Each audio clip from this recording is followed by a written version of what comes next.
All right, it's 10 o'clock, so we will go ahead and get started. Good morning, everybody. My name is Noah Newman, and I'm technology editor with Strip-Till Farmer. Great to have you with us this morning for Benefit with Biologicals, a digital demonstration hosted by Locus AG. Now, biologicals are gaining recognition as a vital solution to some of the biggest problems facing the ag industry right now. But with all the options out there, how do you know which one to choose? That's the question. Well, the Locus Ag crew is here to help break it down with exclusive insights into the use of biologicals. We have Anna Marie Murphy, marketing manager for Locus Ag. We have David Dyson. He is Locus Ag's lead agronomist with more than 40 years worth of experience in the production agriculture industry. We also have Chris Lidgett, Locus Ag's director of sales. Chris Lidgett, I pronounced that correctly. There we go. Director of sales, more than 20 years of experience helping farmers implement regenerative ag practices in their operation. Before we get started, if you look at the bottom of your screen, we have a Q&A icon down there. If you have any questions during the presentation, type your questions in there. And at the end of the presentation, we'll have a quick little Q&A session. I'll relay those questions to our panel here, and we will get those answered for you. All right, without further ado, take it away. We'll hand it over to the Locus Ag crew. Hey folks, thanks for joining us. You'll see on the screen that there's a QR code. We've put together a short 10-question quiz. Thanks to those of you who have already responded. If you haven't yet, please take a second to do so. The link to that quiz is also in the chat. So if you click in the chat, you can click on the link straight from there. It'll take you just a few minutes to get that done. We're going to use this as an interactive element today to walk through some questions and kind of some teaching moments about biologicals and show you kind of the results of the room, which we're excited to do. So if you haven't done that yet, go ahead and do that quickly for me. There you go. But as Noah mentioned, we're here to talk about benefit with biologicals. We're going to talk a bit about what biologicals are, what are they used for, some of the key benefits of them. We're going to talk a little bit about the industry's adoption of them. Where is the industry in terms of actually picking up and using them? And then we're going to walk through the results of the quiz. So those of you who have taken the quiz will get to kind of test your skills here and show you the answers to the questions. And then at the end of this, we're going to talk a bit about how to pick biologicals. There's lots of biologicals popping up everywhere in the industry. And, how do you know how to pick between them? We're going to give you a helpful checklist as a takeaway that you can use when you're considering your options. And we're going to pepper in some data here that we have on Locus Ag biologicals near the end. Go ahead, Chris, take it away. All right. So obviously we want to talk about a little bit about what biologicals are. It's a diverse group of agricultural products made from living, natural occurring microorganisms as the primary active ingredient that are used to increase soil fertility, nutrient uptake, and increase yield. There's several different strains out there that are used. Bacteria, fungi, and yeast. The more popular ones that you'll hear about are trichoderma, bacillus, rhizobium, and the Wickermyces. So what are they typically used for? Like on your farm, what benefit do biologicals bring into play? Nitrogen fixation, plant root development is probably the most common one that people look for. Nutrient and water use efficiency is huge. Not everybody has, a very positive soil or water rights that they can use on a normal basis. So that also helps crop quality and productivity, and then also some help with soil carbon sequestration and carbon storage, and also can help reduce some of your greenhouse gas emissions. The purpose of the biological is to give the crops the best chance to thrive by improving the quality of the soil that they're grown in. It's not meant to replace any other inputs, but it's meant to complement. Think of it as your yogurt probiotic, but only for your crops. All right. Well, my name is David Dyson. I'm the lead agronomist for Locus, and I'd like to talk to you about the different forms or types of microbes that might be beneficial to your farming operation. These these microbes are, some of them are endophytic and some of them are non-endophytic. The definition of endophytic is that they will enter and live in the plant, and non-endophytic obviously will be they'll just live in the soil and react to the root of the plant. Here at Locus, we have both types. Most biologicals that you'll run into are probably going to be non-endophytic. Those are just reacting to the soil and the root acids of the plant. We like to encourage more use of the endophytic strains. They will enter the plant. They'll live up inside the plant in a symbiotic relationship, so that it benefits both the microorganism and the plant. The plant will give the microbes a house per se, and then the microbes will give off organic acids and metabolites, which the plant will gladly take and gobble them right up. Some of the benefits, as you can see: rapid root growth, and nutrient uptake. It just creates more of an efficient environment for your plant to uptake the nutrients that you put down. Yield increases. And then Chris touched on this a little bit, that some microbes actually sequester carbon, and they reduce greenhouse gas emissions as well. So it increases soil quality. Awesome. Thanks, guys. So I thought it'd be interesting if we looked at the kind of the adoption of biological use. We've talked a little bit about the fact that the industry is definitely picking up in adoption. We were at Commodity Classic last year, and we noticed just how many other biological booths there were there. There's lots of companies popping up. So how many people are actually using them? Now, worldwide adoption right now of farmers is only 20% of farmers are using them, but it is growing steadily. And so in the registration questions that we actually sent out to this group of people, we asked this group if you are currently using biologicals, and it really came back split pretty close 50-50, with a percentage, 57% of registrants for this webinar are using biologicals and 43% are not using biologicals. So that's pretty interesting as we talk today, to just think about half the people here are using them. You're probably somewhat familiar with them, maybe some of the benefits. Maybe you're curious about if the ones you're using are quality, if they're working, but almost half of the people that are here are not currently using them. So as you go out there and consider using biologicals from other companies, or from us or from other companies, what should you be looking for? And so that's what we're going to talk a bit about today. So we started out the questionnaire, the quiz, with a question of how many microbes are found in a teaspoon of soil. And if you guys, if anybody has just joined, there is a link to a quiz in the chat that you can go through. It's a quick 10-question quiz, and you can still do that, and you'll still be included in the responses here. So how many microbes are found in a teaspoon of soil? So I'm going to jump out, and I'm going to go to, let me just make sure that this is refreshed. Our responses. Okay, so it looks like we have had 12 people respond to the quiz so far, and about 58% of people said 500 million, 42% of people said 1 billion. So let's jump back over and I'll show you guys what the answer is. So 1 teaspoon of soil can contain up to 1 billion microbes. So really, anywhere between that 500 million to 1 billion is actually correct. So it's kind of a trick question, but up to 1 billion microbes is possible in a teaspoon of soil. Next question here. What percent of life on Earth lives in the soil? And this is kind of a crazy one to think about. Let's go over and see what the room said. So we've got, and I'm just going to refresh these screens just to make sure that we get everybody.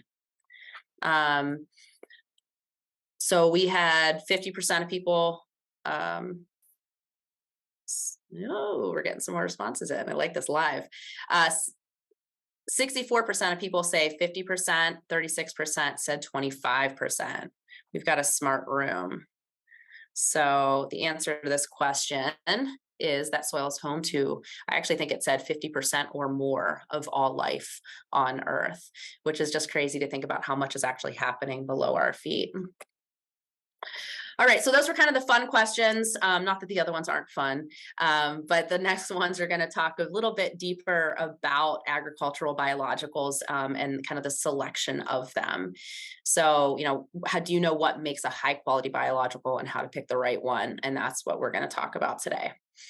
All right, so our first question here for the quiz is a biological with more strains will be effective than one with fewer strains. And what that really means is if you're looking at a product and you're looking at the label, there, some of them you'll see have 2 strains, and some of them will say that they have more than 30 strains. So this question is saying true or false. The product with 30 strains is better than the product with 2 strains. So let's jump out and see what the room said. Okay, pretty split 50-50 response here. So 53% of people said false and 47% of people said true. All right, so Chris is going to tell us a little bit about this.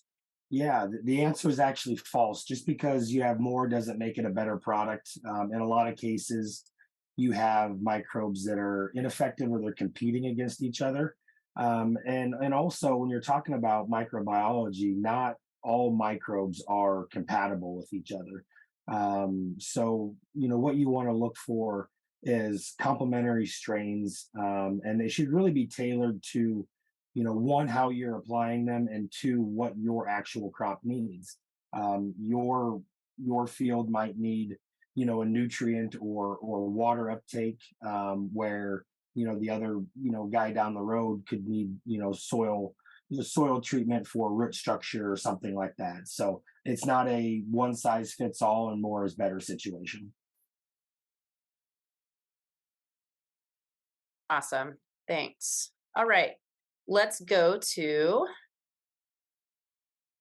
question 2. All right, so this question said, choose A or B. If 2 different biological products both include a bacillus bacteria, will they both have very similar or the same benefits and performance, or can they both have completely different benefits and performance?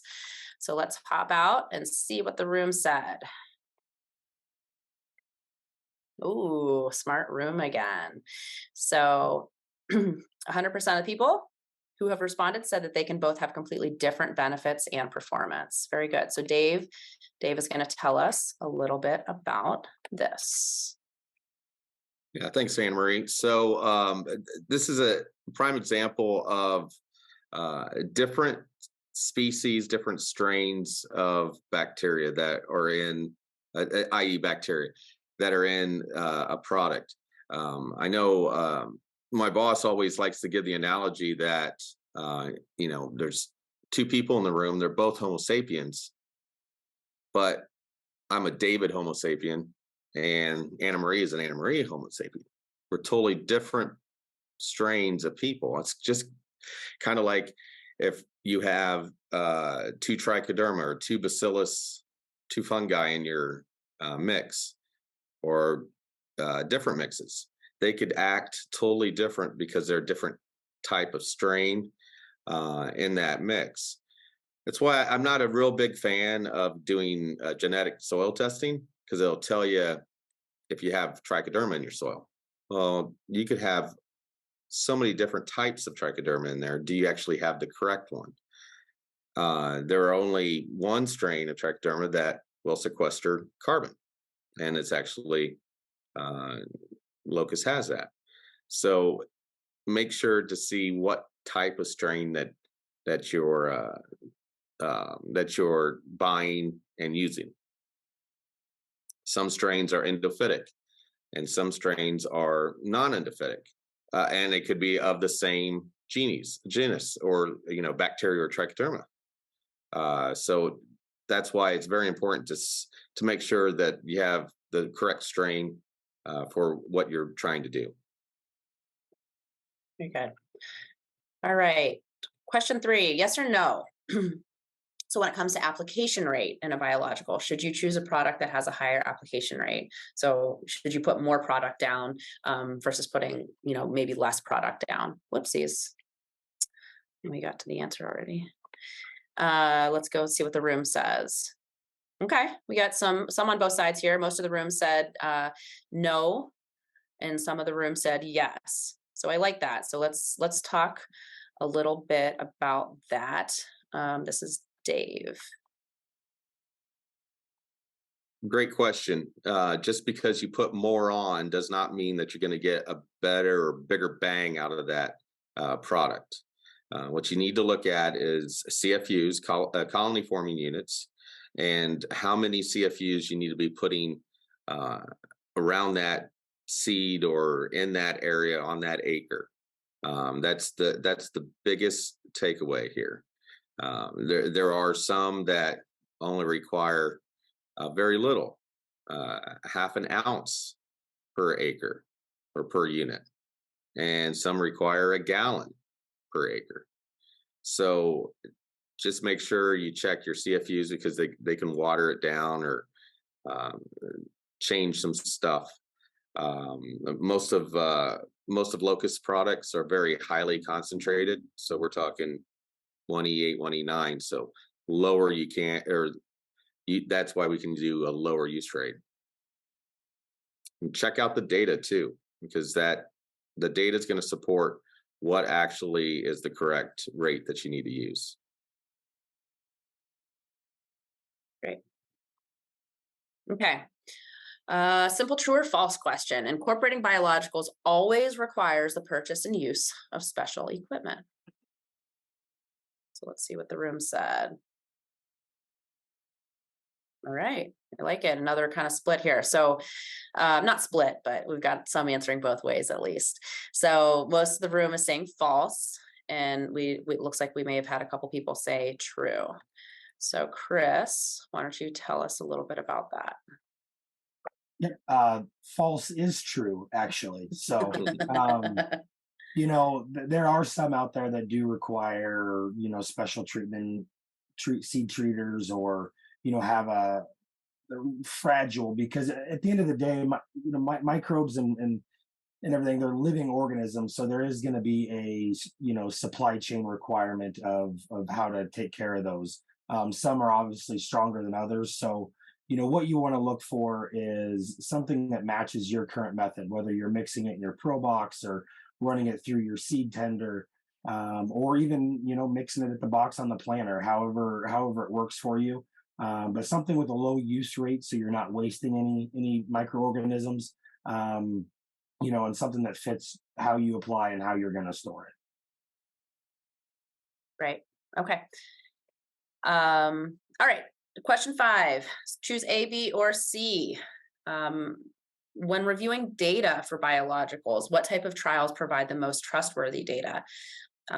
This is always a question I think that we answer quite a bit. Option A, trials done directly by the biological company. Option B, field demos that are done by farmers in your area, or option C, trials done by third-party contract research organizations, sometimes called CROs. So let's hop out and see what people say. Good. All right. So the majority of the room here say trials done through CROs. We did have, it looks like in second place, trials done by the biological company. And it looks like we may have had a couple people say field demos done by the farmers in your area. And I know that we're going to say that they're all important in some way, shape, or form. But we certainly have some information on what we think is probably most trustworthy for people to look at. Dave, why don't you go ahead and talk about that? Yeah, so the answer is C. We like to look at CROs. They're kind of independent. You don't have to worry about people putting their thumb on the scale, and they also are professionals at their job, so they do this every day. All right, and they know how to make a trial true. They like to randomize and replicate those trials. They're very non-biased people because they don't really care about what the end um, result is. They're just there to report the data and highly detailed data analysis. They are number crunchers. So you want to look for credible CRO data that supports the claims that you want. And most of the time, it's going to be consistent across different soil types, especially if you have multiple CROs that are doing the testing across the nation. Mhm. Right. All right. We've got question 6. Choose A or B. And this is kind of a fun one. Is it better to use a biological that's handmade in a bathtub with an assortment of bugs in the jug? Or should it be professionally researched and produced in a state-of-the-art production facility? And we kind of hope you get this one right. So let's take a look and see what everybody had to say. Yeah, we had a couple people say the other way, which is fine. I know that a lot of people like to mess with and do things on their own, but when looking for something for a large operation, I think Chris, why don't you tell us a little bit about that? Yeah, this is a fun one. In all my time and experience traveling around, seeing farmers pulling in, and you mentioned that you're there to talk to them about a biological. One of the first things they say is, "What kind of fairy dust are you pushing today?" Right? Because that's how the industry started, unfortunately, with a lot of one size fit all formulations that are mixed up and go, frankly, those didn't work. In a lot of cases, and it kind of set the biological world back a little bit, in my opinion. But what you want to look for is a good, solid product with a bunch of data, crop specific formulations for what you're looking for, the supply chain stability, and at the end of the day, like, I know there's a lot of guys out there that kind of mix their own, with a lot of things, but microbiologists and agronomists, they're the smart guys in the room. Not saying nobody else is, but they're there for a purpose, and their expertise should show through. Great. All right, and we are on our last question here. Yes or no, can biological products be used as a qualifying practice change for carbon programs? So let's jump out to our response. All right, majority of the room said yes, with maybe, I'm guessing what is probably maybe one person that said no. That's okay. So Chris, why don't you tell us a little bit about that? Yep, the answer is yes. We had kind of mentioned it early and early on, and David also mentioned it. Not all strains are the same; they can be vastly different with the same name. We here at Locus Ag do have a biological that is pre-approved or is approved for a practice change additionality in a carbon program. We're the only ones on the market that has that have that ability. So our product reduces soil emissions and can help capture carbon in your soil and keep it stored there. If anybody hasn't looked at it, there was a great article put out not that long ago with about 7 years of research from Nature, talking about how important biologicals are to carbon sequestration. It's a white paper, but it's a good read. So if anybody wants to look it up, go for it. Mhm. Awesome. All right, so that kind of takes us through the quiz. Thanks for playing. But we are going to talk now about those same 7 questions and just how does Locus Ag kind of stack up to those qualities that we think that you guys should be looking for in your biologicals. So Chris, why don't you kick us off? Yeah, low strain variety. Like we talked earlier, having more strains doesn't always equal a better product. We've concentrated on 1 to 4 strains per product, and we really formulate that strain for a specific crop project with high CFUs. and targeted application rates to get the best yield. Because at the end of the day, you guys are spending money on a product to, enhance your operation. It's got to have an upside and a benefit for you. Superior strains, that's the key. You can have a lot of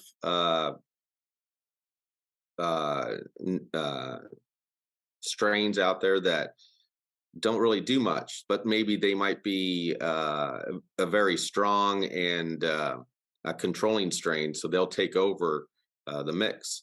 And that's why we only select the strains that are beneficial to that crop and or beneficial to sequestering carbon. Locus identifies as these novel superior strains, and just like trichoderma, it's our trichoderma. These are not just any old trichoderma that's out there. And many of the strains are selected for the endophytic ability. That's very important for us. We want that plant to benefit fully from those microorganisms. And then they're tested for compatibility as well, not only with themselves, but with other products. Yeah, and the five key agronomic benefits that we want to look for is, boost yields and helps with your ROI, because your bottom line number is what's most important on your farm. Expand root growth, increase nutrient uptake and availability, enhance your plant vigor, and also improve your soil fertility. Low application rates. I touched on this earlier. So at Locus, we strive to get a high CFU count. These CFU counts are, like I said, 1E8, 1E9. And with that means you don't have to put as much on. We have also tested the correct amount to put on the box applied products, so it doesn't all fall to the bottom of the hopper. We know exactly what to put on with what crop and what size seed. So, i.e., like corn, the rate on corn is only a half an ounce per seed unit, and the reason for that is we've tested that. Any more is just going to not adhere to the seed, but any less, you might get a little less results. So we have tested this, and we got data to support it. And it not only works by itself or with the fertility that's already in the soil, but it also works with the fertilizer that you're putting out there. We're not saying to reduce your fertilizer inputs. We are just saying we want to increase yield, so it makes the fertilizer that you use more efficient. And we talked about this a little bit ago as well. No additional equipment necessary. Seed coatings are easy to apply. Mix it with talc or graph. Goes directly into your hopper box at planting, or you can run it through a seed tender as well. And it's endophytic, so it attaches to the plant for the long-lasting effects. It's treating the actual plant and not the soil around it in the situation. I always say, make data great again, right? We would like to focus on data here at Locus. We, as you can see in the highlighted areas, we have CROs or trials out in universities as well, in all those states that are highlighted across the nation. That gives us a great variety, not only in soil, but in also weather, what works and what doesn't work. We're not always 100% right when we're trialing out products, but we do know what works and what does not work. The trials are all randomized and replicated. That again speaks to the variability that's out there in the soil, and constantly performs in different soil types. And the main reason for that is because of our endophytic strains. We're not dealing with soil, right? We put this on the seed, the row crop product, the BA products. We put this on the seed, and at time 0, that means as soon as those radicals shoot out, they go up inside the plant and start working their magic on that plant. And we know this because of the data that we have shown. We have, yes, great. Thank you, Anna Marie. So the difference in 5 of our crops, major crops, we have statistically significance. And that means that, and we use a p-value of 0.05 when we're running our stats.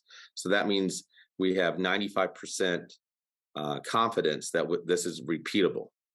Replicated across the corn is replicated across 17 CROs and universities across the nation.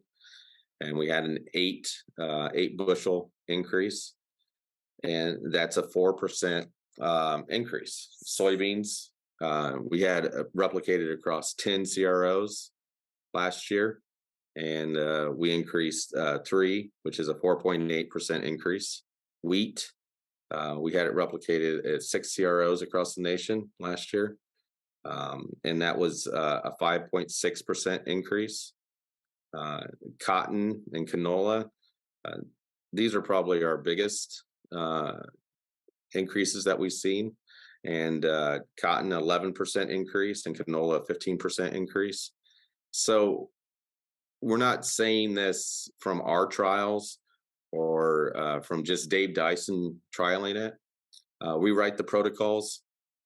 We send the product out to these third-party people, either CROs or universities, and then they give us the data back. And that's how we keep ourselves at arm's length of testing, and our high confidence that our trials are true. So much like we talked earlier, the bugs in a jug and fairy dust section, our biologicals are formulated by experts. We have, really, really good microbiologists and agronomists all pitching in, making those crop specific formulations. And that's what gets the good results and good data that David just spoke about.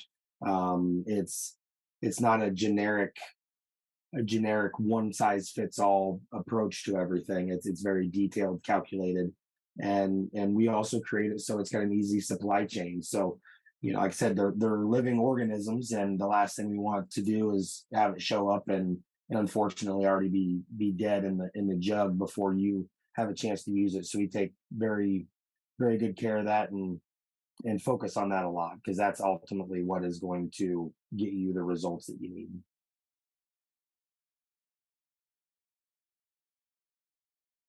And then we spoke on it a little bit ago. We do have a product that is a qualifying practice change additionality within our carbon program, and we're the only ones in the market currently that's able to use a biological for an additionality.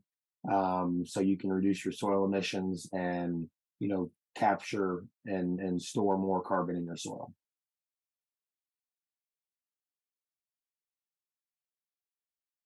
Awesome. So we've taken the questions from today, and I've put them into kind of a checklist here that we'll be sending out in a follow-up email. I usually get the list from you guys in the next couple of days, and so here, hopefully by the end of the week, you guys will get this in your inbox. But you guys can take pretty much the questions from today and either look at the biologicals that you're using right now, or if you're considering using biologicals in the future, and use this as a checklist to determine how quality of a biological it is. So we'll deliver this in the next couple days. Yeah. And here's contact information for Chris and Dave, if you guys have any questions.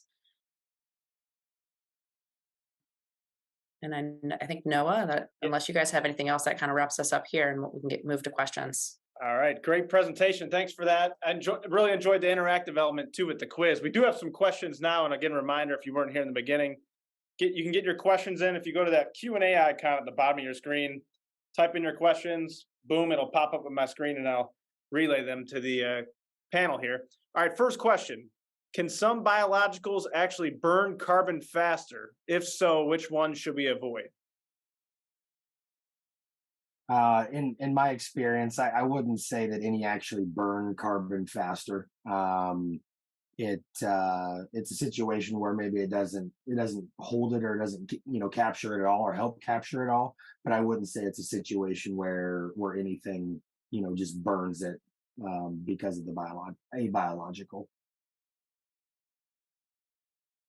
Next up, someone says there are so many biologicals. Are you still identifying more efficient strains? Yes, we're testing strains every year, different strains, different modes of action every year. And so stay tuned for bigger and better results. There you go.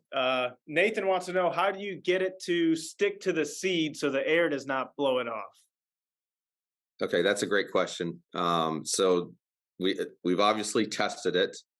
We have a mixture of talc and graphite that's very fine, and it's kind of like a static electricity that it just sticks to that seed.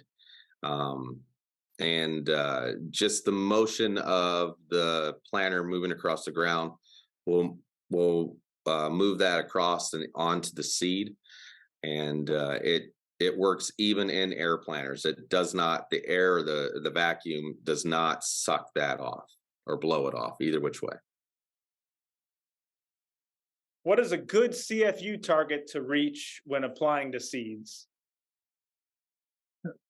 Colony forming unit, looks like. Do you want to touch on that, Dave? You're probably better suited to answer that than I am.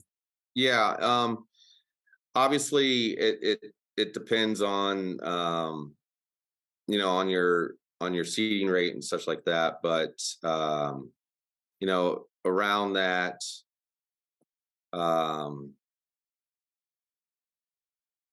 300 billion CFUs per acre is a good one to achieve. Like I said, it really does depend on the crop and the seeding rate. Gotcha. Well, as we wait for some more questions to come in, I've actually got one. I'm curious, when's the best time to apply a biological? Would it be at harvest, before planting? Depends on the, weather conditions, or all the above? So yeah, so that's a good question, because the biologicals that we're talking about right now are being applied to the seed, so at planting. And the reason why we do that is, obviously, no one wants to go across that ground an extra time, right? And everybody is planting going across that ground. So if you're already going across that ground, that's a great time to put that on. It gets on the seed, it's ready as soon as it germinates, it goes right up inside that plant and starts doing its job. We are looking at biologicals that are being applied at different times, i.e. either during side dress or on a foliar application.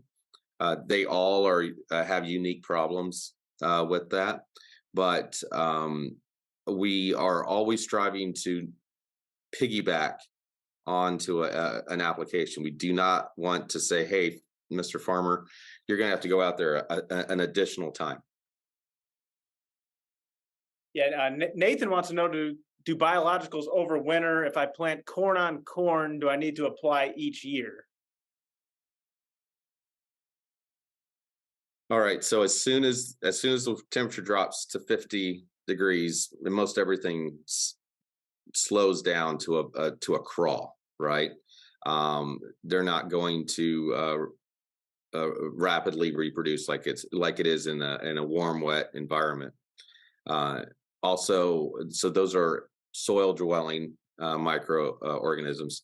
If you're an endophytic microorganism, as soon as that plant dies, it dies too. It's lost its host house. I don't want to say host, it's house.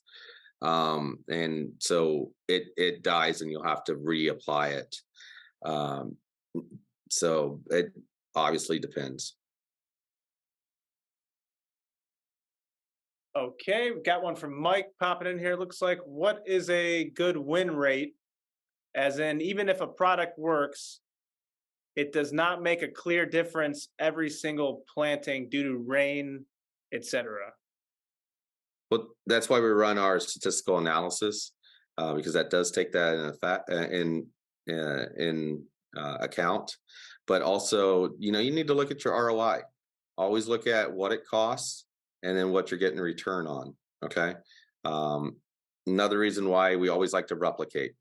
Farmer demos are great to convince that one farm or farmer that it's going to work. But we always like to replicate and randomize, really, to alleviate some of those variables, and that's a variable, right? If it's too wet or it's too dry, insects or something happens. So that's why we always like to replicate. All right, last call for questions here. If anyone has any more, just type them into that Q&A icon at the bottom of your screen. Otherwise, we, of course, are recording this entire webinar. We will send a recording out to everyone who's registered soon. You should have it before the end of the week, and you could, rewatch it, share it with coworkers, friends, and whatnot. So you should have that in your inbox here soon. Also see your guys' contact info there, so I'm sure they could reach out to you if they have any other questions as well. Yes, absolutely. Feel free to reach out. And there was a question in there about the nature white page. I did post a link in the chat as well as in the Q&A. So if anybody wants to take a look at that, it's a boring but good read. Definitely. Thanks for sharing that. All right, we have a question here. How do herbicides affect root development?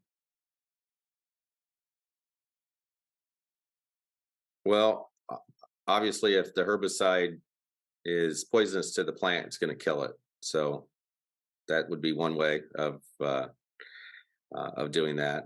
I'm not exactly sure what they're getting at with that question. Gotcha. Okay, we have a couple others here in the inbox. This could be a matter of semantics, but is the increase in yield determined a healthier plant or the biological's direct impact? I mean, So let me go real fast. So, if it's a healthier plant, bigger roots, bigger stalk, more leaves, that's all good and fine. But we don't sell that stuff. We sell the grain. But most of the time, 90% of the time, if you have all those boxes checked, you're going to have bigger yields. And so I'm not sure if that's what he's asking. Go ahead, Chris. Yeah, I mean, it goes back to being the probiotic. And in many cases, the microbe is going to help the plant be healthier and stronger, which is going to, in turn, increase your yield and ROI.